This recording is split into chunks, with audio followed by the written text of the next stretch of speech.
कानपुर में भारतीय जनता पार्टी के प्रदेश अध्यक्ष भूपेंद्र चौधरी गुरुवार को कानपुर पहुंचे, जहां पर उन्होंने किदवई नगर में दिव्यांगजनों को कृत्रिम उपकरण भेंट किए। कार्यक्रम के पश्चात प्रदेश अध्यक्ष कानपुर बुंदेलखंड के क्षेत्रीय कार्यालय भी पहुंचे, जहां उन्होंने प्रेस को संबोधित करते हुए कहा कि हम न्यायालय के फैसले का स्वागत करते हैं। हमें देश के न्याय की प्रक्रिया पर पूर्ण विश्वास है। ज्ञानव्यापी में सर्वे के बाद वहां का इतिहास सबके सामने आएगा। ज्ञानव्यापी देश की करोड़ों लोगों की आस्था का विषय बना हुआ है। आइए सुनते हैं इस पर भूपेंद्र चौधरी प्रदेश अध्यक्ष भाजपा का क्या कहना है।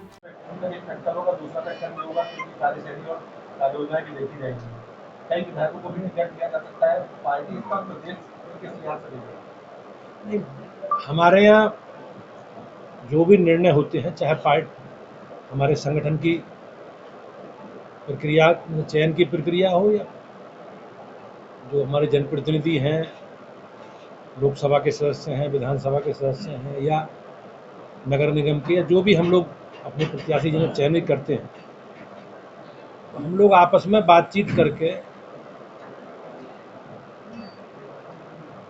और सहमति के आधार पर केंद्रीय पार्लियामेंट्री बोर्ड इस पर निर्णय लेता है। लेकिन मुझे विश्वास है भारतीय जनता पार्टी के सभी मान्य सांसदों ने मोदी जी के नेतृत्व में अच्छा काम किया है, और उसी का ही परिणाम है कि आज भारतीय जनता पार्टी अपनी बात हम सब कार्यकर्ताओं के साथ मिलकर, जो भी हमारे सरकार के उपलब्धियां हैं, देश के प्रधानमंत्री जी और माननीय मुख्यमंत्री जी के जो काम है, वो हम अब लगातार अपना रिपोर्ट कार्ड लेकर जनता के बीच में हैं। लेकिन केंद्रीय पार्टी को निर्णय लेना है। केंद्र ने जो भी फार्मूला तय किया होगा, उसी आधार पर हम लोग आगे बढ़ेंगे। नहीं, अभी मामला विषय न्यायालय में है, और ये करोड़ों लोगों की आस्था का जुड़ा विषय है, और सर्वे में सब चीजें आएगी। जो सच्चाई है, जो वास्तविकता है, वो माननीय मुख्यमंत्री जी ने कही है। 2024 से भारतीय जनता पार्टी नरेंद्र मोदी के नेतृत्व में चुनाव लड़ने जा रही है। वही भारतीय जनता पार्टी के जो दिग्गज नेता है सुब्रमण्यम स्वामी और सतपाल मलिक कह रहे 2024 में मोदी का चेहरा नहीं होना चाहिए। अब ये पार्टी के विचार नहीं है, उनके निजी विचार हैं। और सतपाल मलिक गवर्नर बनने से पहले कोई व्यक्ति किसी राजनीतिक दल का सदस्य होता नहीं, तो वो हमारे राजनीतिक दल के सदस्य नहीं। उनकी राय निजी है, मैं उनके विषय में कुछ नहीं कहना चाहता। लेकिन पार्टी का निर्णय है कि हम मोदी जी के नेतृत्व में चुनाव लड़ेंगे, और हमारी सरकारों ने जो काम किए हैं पिछले 9-10 वर्षों में, जब चुनाव आएंगे, हम सारे रिपोर्ट कार्ड को लेकर अपने जनता के बीच में जाएंगे। जिस तरह विपक्ष एक साथ आया है, एक अपना संगठन इंडिया बनाया, आपको लगता है 2024 में बीजेपी के लिए कहीं ना कहीं वो चुनौती बन सकता है? ये एक फोटो सेशन है, और उस सेशन के लिए लोग इकट्ठे हुए हैं। इनका कोई एजेंडा नहीं है।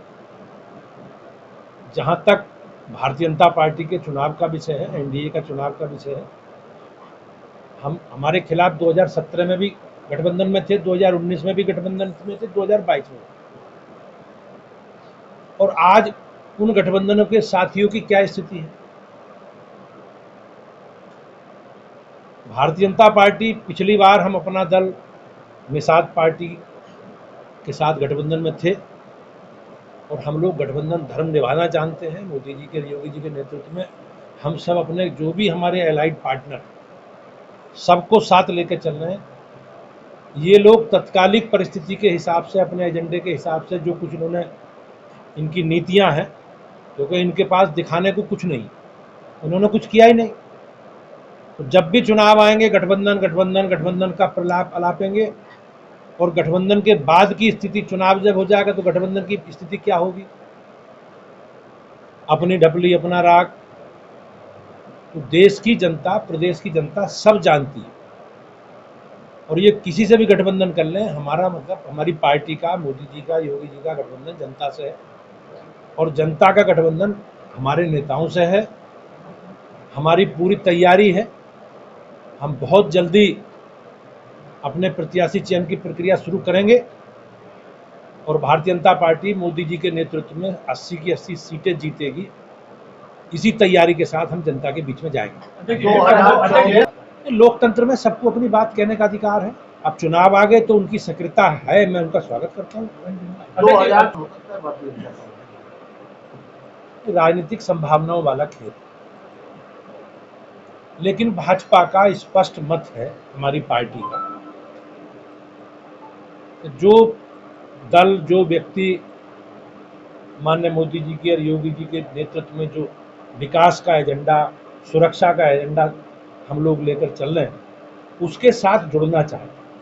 हमारे विचारधारा से प्रभावित है, हमारे नेताओं के नेतृत्व में काम करना चाहता है मोदी जी के, हम सबका स्वागत करें। क्या बातचीत कुछ चल रही है? नहीं, ऐसी मुझे जानकारी नहीं है, लेकिन एनडीए का कौन भाग बनेगा ये निर्णय राज्य इकाई का नहीं है, ये केंद्र इकाई करनी है। हमारे संगठन का कार्यकाल जून 2024 तक है। जनवरी 2023 तक संगठन का कालखंड था माननीय राष्ट्रीय अध्यक्ष जी, लेकिन सितंबर में हुई राष्ट्रीय कार्य समिति में प्रस्ताव पारित करके माननीय राष्ट्रीय अध्यक्ष जी का कार्यकाल यानी कि संगठन का कार्यकाल 30 जून 2024 तक बढ़ाया। तत्कालिक परिस्थितियों के कारण मुझे इस भूमिका में दायित्व पार्टी ने दिया, क्योंकि माननीय स्वतंत्र देव जी सरकार के मंत्री बन गए, तो कुछ आंशिक पुनर्गठन का काम मुझे दिया है। मैंने प्रदेश में भी आंशिक पुनर्गठन किया है, ऐसी क्षेत्रों में, जिलों में भी हम उस तरफ आगे बढ़ रहे हैं। जहां तक मोर्चों का विषय है, अभी इस पर कुछ नहीं कह सकते क्या होगा, लेकिन हमारे जो भी मोर्चे हैं उन मोर्चों में पिछड़ा मोर्चा है और एक दो और मोर्चे हैं जिसकी तरफ हम लोग परिवर्तन की तरफ आगे बढ़ रहे हैं। सबको अपनी बात कहने का लोकतंत्र में अधिकार है। हमने जो काम किए, हमारी सरकारों के जो उपलब्धियां, हमारी राज्य, आप लोगों के आशीर्वाद से राज्य में पिछले 6.5-7 वर्षों से सरकार में है, केंद्र में भी लगभग 9 वर्ष पूरे हमारे हो गए। तो हमारी सरकारों ने, केंद्र की, राज्य की सरकारों ने जो जो काम किए, हम उन उपलब्धियों को लेकर और रिपोर्ट कार्ड को लेकर जनता के बीच में लगातार हमारे कार्यक्रम, अभियान, हमारे कार्यकर्ता अलग अलग सूरतों में लगातार घर घर जा रहे हैं। जो जो काम हमने किए हम अपनी बात कह रहे हैं। लोकतंत्र में सबको अपनी बात कहने का अधिकार है।